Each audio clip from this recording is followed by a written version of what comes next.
Di luar hujan, guys. Halo guys, pas banget di hari libur aku mau masak.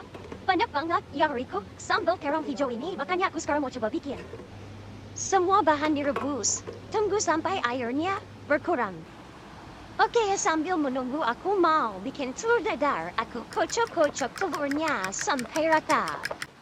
Ternyata bahan sambalnya udah mendidih. Yuk angkat. Kemudian lanjut kita ulek manual aja ya. Sambil olahraga. Ulek-ulek terus sampai halus. Minyaknya sudah panas, masukkan telurnya. Kita dadar telur sampai matang. Lanjut goreng terong buat lalapnya. Ini dia guys, makannya udah aku masak. Ditambah lagi pakai nasi panas baru matang beh. Mantap banget. Aduh, yuk makan bareng. Selamat makan.